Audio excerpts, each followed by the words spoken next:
Mic check 1 2, it's the Y2K Collector, and again, apologies for the AC, but it is blazing hip-hop and R&B these past few days. But I wanted to share with you my top 3 secrets for taking advantage of GameStop's retro game selection.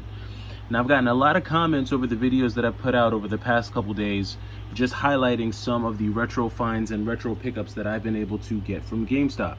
And I've been able to pick up all types of retro games from GameStop, including games like Spider-Man Web of Shadows, games like Azura's Wrath, Super Nintendo games like Ninja Turtles, Turtles in Time, or Super Castlevania 4.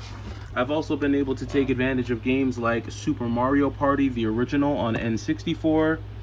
Games like Castlevania, Dracula's Curse, sorry, not Dracula's Curse, but rather Simon's Quest. I've even found some GameCube games like Battalion Wars, I can't even speak. Of course, the Wii Sports Resort. Well, this one I actually found at our thrift store, so that one doesn't count. But I have been able to find grails, including grails like the Metroid Prime Trilogy Collector's Edition, complete in box with all of the inserts, the manual, and all that good stuff. And so a lot of people have said, Y2K, how do you do it? There's a few things that you have to know, and there's a few things that you have to keep in mind when you're shopping at GameStop. So here's a few secrets. Secret number 1, GameStop will rarely put out their best games during any one of their promotions. So your best bet, if you're looking to find retro games, is to try to see if you can find them in store. Because a lot of times, when you go online, they're either going to put a limited selection of good retro games, or when you go online to try to buy those retro games, you're going to have to verify your address, which means 9 times out of 10, the game won't be available to you.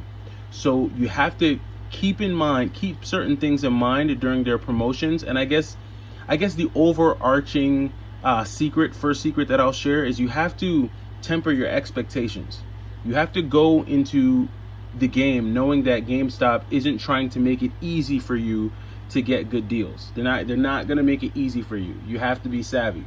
So whenever they do things like their 4 under 20 for 40, or their 4 under 10 for 20, or their buy 2 get 1 free, your best bet is to first try to hit up the website like the night that the promotion launches, because that's usually when any of the good games that they usually release on their website, when there's no promotion running, that's usually when those games will still be there. And as soon as the promotion kicks in and the promo codes kick in, a lot of people just attack the website like as early as 1 or 2 in the morning to try to snag up as many of the retro deals as they can. So if you're going to do it online, you're going to experience your most success within like the first few hours of the sale. Outside of that, your best bet is going to hit up the store. So that's part 1. Part 2, and I need to take some of my own advice on this, but part 2 is avoid buying disc-based games on GameStop's website. I say that because I recently purchased some games that I thought were too good to be true, and in a way they were. I purchased Tomba, X-Men vs. Street Fighter, Medieval 1 and 2. All of these games were original PlayStation games, and when they came, they were all disc only. So those are obviously going to have to be returned. So I would try to avoid it.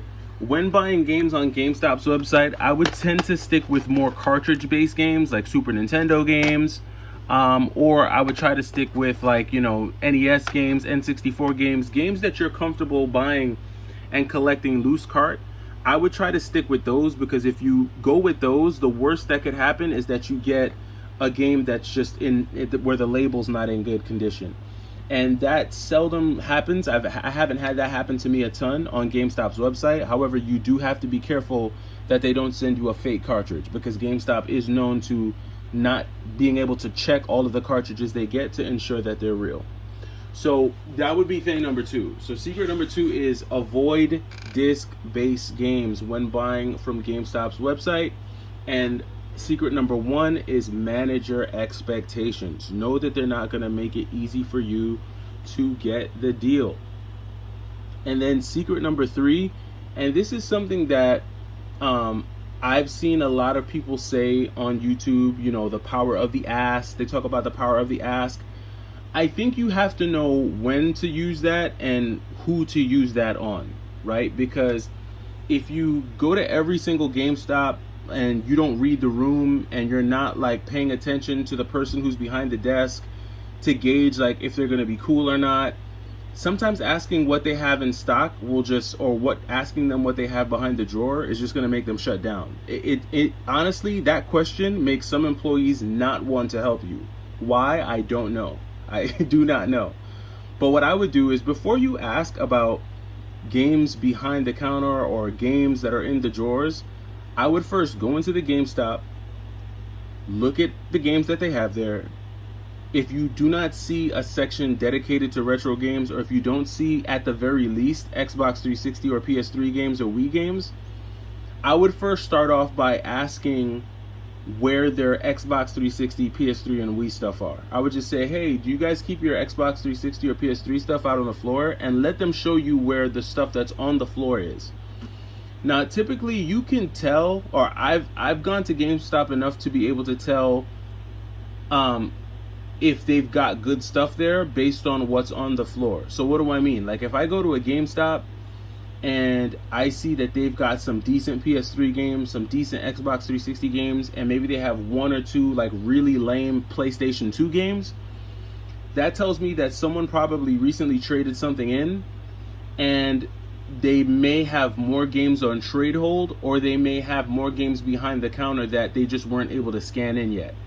So try to read the floor and read the room and see if there's stuff on the floor that's like worth inquiring deeper about.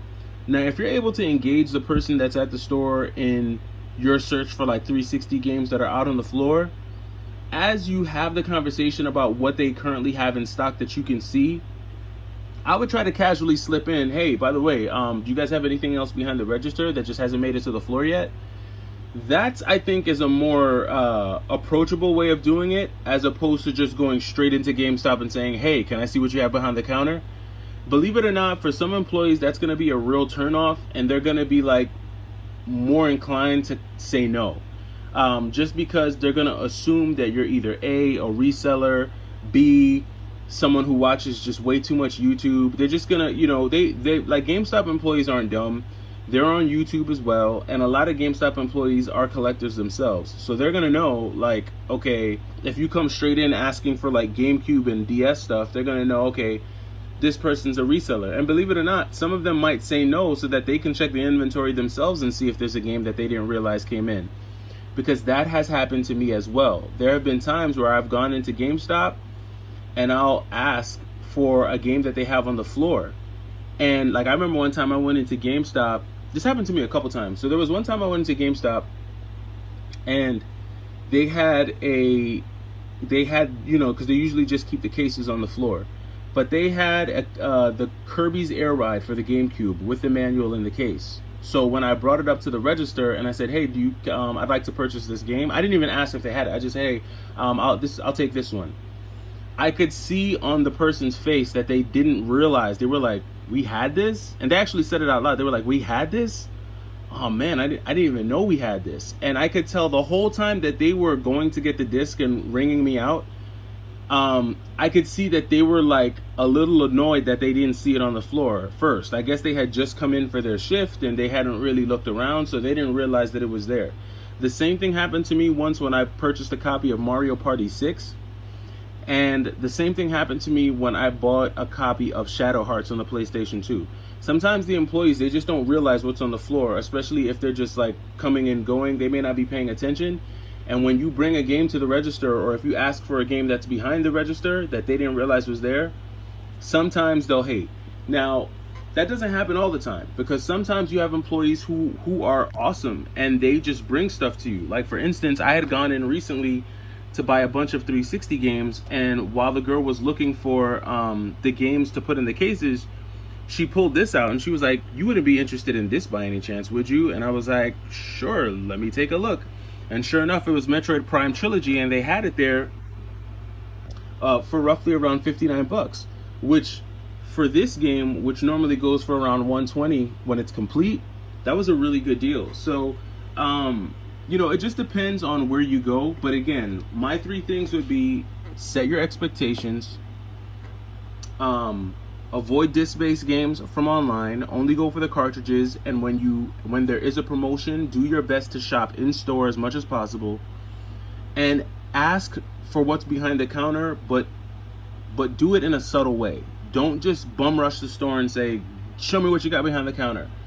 Do a good job of building a conversation. Start off by having a conversation with the associates that are there. See what's already on the floor, and then from there you'll be able to kind of gauge whether or not they may or may not have some good stuff behind the register. These are just some things that I use. These are some tactics that I apply when using GameStop to build my retro collection. And I think between their sales, their pro member points, and all the different discounts that they offer, I think you can definitely leverage GameStop to do some damage. But let me know what you think down in the comments. Let me know if you've had any success. It's the Y2K Collector. Take it easy.